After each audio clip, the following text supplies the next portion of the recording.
Alors, je vous avertis tout de suite, si ma barbe est aussi... Ah, ça coule. Écoutez, je viens de faire une cure d'huile de ricin sur ma barbe, je vais laisser ça reposer 1 heure. Mais vu que j'ai quand même du travail, bah, je me suis dit que j'allais vous vlogger, j'allais vous faire une facecam comme ça. Ah ouais, non, ça coule, ça coule. On voit les gougoutes qui font clou-clou. Ouais, j'ai fait une petite cure d'huile de ricin, là, pour la pousse de barbe, histoire de vous présenter très rapidement une beubare longue comme ça.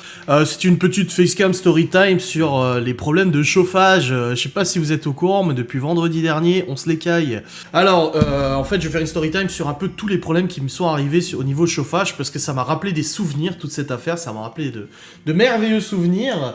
Alors, on parle déjà du plus récent, ce qui s'est passé déjà depuis vendredi. Ce qui s'est passé, c'est que en fait, quand on a aménagé ici, nous sommes pourvus d'une citerne de gaz qu'il faut faire remplir par le fournisseur. Donc t'appelles, ils viennent avec un camion au bout de quelques jours, ils te remplissent la citerne, tu payes le remplissage, et après t'es tranquille pendant plusieurs mois, etc. Moi, à la base, dans l'abonnement, j'avais vu que c'était un remplissage automatique. Je vais pas revenir sur ce sujet et tout ça, mais le remplissage automatique n'a pas été fait à cause du Covid, et j'aurais dû normalement contrôler régulièrement ma jauge. Je l'avais contrôlé il y a quelques mois, il restait 30% pour pouvoir la faire remplir assez rapidement. Alors vendredi, quand j'ai voulu prendre ma douche, je me suis retrouvé à prendre une douche froide, au sens propre. Comme au sens figuré d'ailleurs. Voilà, je découvre qu'il n'y a plus d'eau chaude, je regarde la chaudière. Bon, je comprends tout de suite ce qui se passe, hein. Je regarde la chaudière, je vois qu'il n'y a plus de flamme dans la chaudière, donc je sais que visiblement il n'y a plus de gaz qui arrive. Du coup, je suis sorti dehors, torse nu, avec -5. Je suis allé voir la jauge et je vois qu'elle est à 0, donc plus de gaz dans la citerne. Bref, le lendemain matin, on se réveille. Alors, bon, ici, au niveau chauffage, on a quelques radiateurs qui tournent, mais pas tous. Quelques radiateurs, ça suffit largement. Un dans la salle à manger, un dans le salon. La cuisine, il n'y a pas. Salle de bain quand on prend une douche. Buanderie, il y a un radiateur électrique, mais on l'allume jamais. Et ici, il y a un électrique dans la salle de jeu, on l'allume jamais. Un électrique dans notre chambre, on l'allume jamais. Et il y a les radiateurs des chambres des enfants qui sont un tout petit peu allumés. Donc ça suffit largement pour maintenir une température d'une vingtaine de degrés. Ce qui est largement suffisant dans un logement. Donc j'appelle samedi matin, on me dit que le remplissage se fera lundi à la première heure. Ou alors on fera un fond de cuve pour que je puisse remettre au moins la chaudière en route pour pouvoir survivre pour les jours à venir. Parce que je rappelle quand même qu'on est début décembre. Qu'il fait à peu près entre -5 et -10 la nuit, ici en tout cas, qu'on a eu de la neige, etc., donc c'était pas terrible. En plus de ça, la chaudière fonctionne pour l'eau chaude, donc ça veut dire qu'on avait plus d'eau chaude, comme je vous l'ai dit, donc samedi et dimanche avec les enfants, c'était un peu chiant, parce qu'on a dû, du coup, les doucher avec casserole, on a fait chauffer des casseroles, couler dans le bain, etc., pour le tiédir et tout. Bon, ça a été. Au niveau chauffage, nous sommes équipés de 2 chauffages électriques, j'en ai encore un qui est derrière moi, qui est ici, que je vais pouvoir éteindre d'ailleurs, et un chauffage que j'avais mis en bas. Bon, celui-là, à la base, il était à côté de la chambre des enfants pour que ça chauffe. Les enfants n'ont pas eu froid, tout s'est très bien passé et tout, franchement, on a géré, on a bien géré au niveau des douches et tout ça, sauf que, bah, là, on est déjà jeudi, hein, on est jeudi, ouais, c'est ça, et que bah, lundi, mardi, mercredi, la température a fortement baissé dans la maison, et c'est tombé à 14 degrés. J'ai mis le thermomètre hier dans le salon et tout, 14 degrés. Alors quand t'es dans la salle, dans la salle à manger, pardon, quand t'es dans le salon, t'as le radiateur qui chauffe en face de toi, bah du coup tu te sens bien, ça chauffe, mais quand tu vas dans une autre pièce comme la cuisine, comme la salle à manger, comme le couloir, etc., les chiottes même, quand tu vas aux toilettes, il fait très froid, et bah ça pèle un peu. Moi je suis pas quelqu'un de très frileux ou quoi que ce soit, mais j'avoue que bon, c'était quand même pas agréable, hein, parfois, hein. Voilà, donc là je m'en suis mis un juste derrière moi parce que hier matin quand j'ai bossé sur le PC, clairement je me les gelais quoi.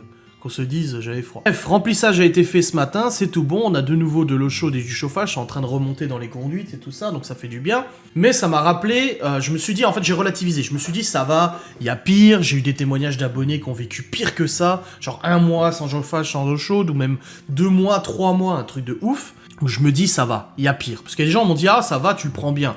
Je dis bon il y a pire que moi, hein. Je dirais toujours pire et tout, donc je relativise un petit peu, tu vois. Je vais juste voir s'il y a un truc qui a été mis à jour, là que j'attendais une mise à jour. Donc bah, je suis plutôt satisfait parce que là maintenant c'est en train de revenir, l'eau chaude est en train de revenir, tout ça se passe bien. On est reparti pour 1 an quasiment avec la citerne remplie de gaz, surtout qu'après au printemps et l'été on consomme pas grand chose à part l'eau chaude, le chauffage il tourne pas. D'ailleurs je viens de comprendre comment couper complètement le chauffage sur la pompe, enfin sur la chaudière, parce que moi ce que je faisais c'est que je mettais tous les radiateurs à 0, mais il y a toujours les tuyaux qui sont chauds. Et bah je viens de trouver comment couper complètement le chauffage, et ça c'est pas mal, ça c'est une bonne personne. Mais je me suis dit surtout, franchement j'ai déjà vécu pire, et je vais vous raconter une anecdote. Alors j'ai eu déjà des coupures de chauffage, etc. suite à des factures impayées et tout. Bon là c'était pas le cas. Mais j'ai déjà eu des coupures d'électricité ou de gaz suite à factures impayées. C'est pas drôle, ça fait pas du bien, tu galères et tout ça. Mais il y a une fois, ce qui s'est passé, c'est que j'habitais en fait à côté de Annecy. en Haute-Savoie. La maison était située en altitude, je crois que 700-800 mètres d'altitude, voire même beaucoup. Ouais, non, même plus, je crois. On était presque à... Oh, peut-être un peu plus de 1000. Attendez, je vais vous dire ça tout de suite. Ouais, on était à 700-800 mètres d'altitude à peu près. Des résultats, en fait, l'eau chaude... Attendez, je réfléchis. Ouais, l'électricité et l'eau chaude étaient, l'eau chaude était acheminée par une pompe pour tout le reste du village, parce qu'on était en hauteur d'un village, et du coup c'était acheminé par une pompe, et on était chauffé de manière électrique. Et ce qui s'est passé, c'est qu'il y a un hiver, en fait, le seul hiver que j'ai passé là-bas, c'est qu'il y a eu des fortes chutes de neige, 70 cm de neige, etc. Il y a des poteaux électriques qui se sont cassés la gueule. Résultat, on s'est retrouvé sans électricité. Donc déjà là, ça fait pas du bien, sans électricité, et sans eau chaude. Pourquoi? Parce que la pompe qui alimentait tout le reste du village, en fait, vu qu'elle était alimentée en électricité, elle est tombée en panne. Le problème, c'est que je venais de faire presque 200 balles de course, au congèle, au frigo, etc., que j'avais quand même Léo et Libby à la maison, et qu'on s'est retrouvé du coup, sans chauffage, à presque 1000 mètres d'altitude, avec des températures -5, -10, une maison qui était pas super isolée. C'était censé être une RT 2012, mais c'était de la grosse dope finie. C'était pas isolé du tout. Donc c'était extrêmement compliqué. Résultat, j'avais dormi, je crois, avec les enfants, avec la cheminée au bioéthanol. C'est tout ce qui restait pour chauffer. On avait tous dormi ensemble dans la chambre à coucher pour qu'on puisse ne pas avoir froid. Surtout qu'à chaque fois que j'appelais EDF, ils disaient oui, c'est en cours de résolution, comptez quelques heures. Mais le gros problème dans tout ça, c'était le frigo, quoi. C'est qu'il y avait tout qui était en train de décongeler, toute la bouffe était en train de foutre le camp, de décongeler et tout. Dans le frigo, tout ce que j'avais acheté de frais, les viandes et tout ça, c'était plus consommable, quoi. Et je vous jure que ça avait été à la galère, parce que 200 balles de course faites la veille pour ensuite se retrouver à devoir jeter la moitié des trucs parce que ça avait décongelé, parce que ça avait pris le chaud et tout. Enfin, c'était compliqué, quoi. Donc à ce moment-là, j'avais tout fait pour pas ouvrir le frigo, pour pas ouvrir le congèle, pour essayer de maintenir au maximum tout ça. Mais voilà, franchement, c'est ma pire expérience de chauffage et de coupure d'électricité que j'ai pu connaître. Et surtout que c'était même pas dû à une facture impayée, cette fois-ci c'était dû à des intempéries de neige et tout ça qui avaient foutu en l'air les poteaux électriques. Enfin bref, c'était je crois ma pire expérience, parce que niveau coupure d'électricité, non, j'ai pas eu. Chaudière, ça a toujours tourné. Non, au niveau chauffage et tout, c'est la première fois. Bon, ici, il faut savoir qu'on est chauffé en tout électrique, en tout gaz, sauf les 2 radiateurs qui sont là et dans la chambre à coucher. Voilà, non, c'était une bonne expérience. Donc là, on en vient à bout. C'est vraiment une toute petite story time sympa, mais je voulais faire le point avec vous. On en vient à bout, c'est bon, nous avons récupéré le chauffage. J'ai touché le radiateur en bas juste avant de monter tourner la vidéo, il était chaud, donc ça chauffe. L'eau chaude commence à arriver, c'est bien pour ça que je me suis mis l'huile de ricin, parce que je vais aller prendre une petite douche bien chaude, et ça fera trop du bien, parce que le problème c'est que tu prends des douches froides. À la limite, Laura elle prenait une casserole, moi je me douchais à l'eau froide. Mais arriver là, mais t'arrives plus. Enfin, je veux dire, ça te refroidit déjà les jambes, et puis c'est gelé, hein. Oh, elle était vraiment froide, c'était pas genre un petit tiédos. Non, c'était froid. J'arrivais à me doucher jusque-là, c'était la limite.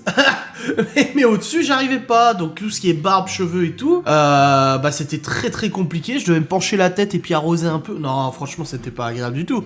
Mais comme je dis encore une fois, il y a pire. Donc ça va, je le vis bien. Mais voilà, je suis très content que ça soit résolu. Bon, j'ai mis 1 heure à rallumer la chaudière. J'ai galéré comme un connard à la rallumer, parce qu'elle est pas facile à rallumer. Cette chaudière n'est pas une bonne personne, hein. C'était pas facile.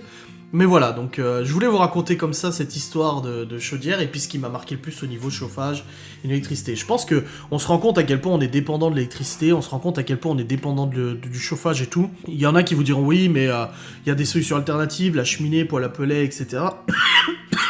Bien sûr que si on avait eu un poêle à pellets ici, parce qu'il y a la conduite, hein, il y a tout qui est prêt, il y a juste à poser un poêle à pellets dans le salon. Si on avait eu un poêle à pellets, bien évidemment que ça aurait pu chauffer tout le rez-de-chaussée sans problème, etc. Voire même les étages, parce qu'à chaleur... Mais bon, on a réussi à se gérer avec 2 radiateurs électriques, on a réussi à gérer avec le bioéthanol, avec la cheminée à bioéthanol, parce que mine de rien, c'est ma mère qui m'a dit ça. Une copine à elle lui avait dit que ça chauffait rien, une cheminée au bioéthanol. Non, ça chauffe à mort. Non, franchement, ça chauffe à mort, et ça nous a chauffé tout le salon, salle à manger, cuisine, et puis ça a commencé à monter dans les escaliers.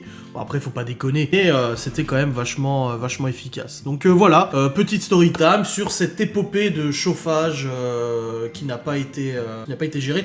Alors j'ai tout entendu, sur cette histoire. Hein, quand j'ai annoncé qu'il n'y avait plus de chauffage, t'as pas payé la facture, t'as pas fait ci, t'as pas fait ça, t'as pas fait ça. Non, bah non, je suis au risque de vous déplaire, la facture en fait elle est payée à l'avance. Quand tu fais remplir la chaudière, la facture est déjà payée et ils peuvent pas venir te reprendre ton gaz en fait. Donc si t'as plus de gaz dans la citerne, ah c'est que ça n'a pas été rempli. Donc là c'est bon, c'est normalement le confinement se termine le 15 décembre. Le prochain remplissage devrait se faire automatiquement et je pense que le prochain remplissage n'aura pas lieu avant la fin de l'été prochain. Je vois que là on a fonctionné de mars à décembre pour 80% de gaz dans la citerne.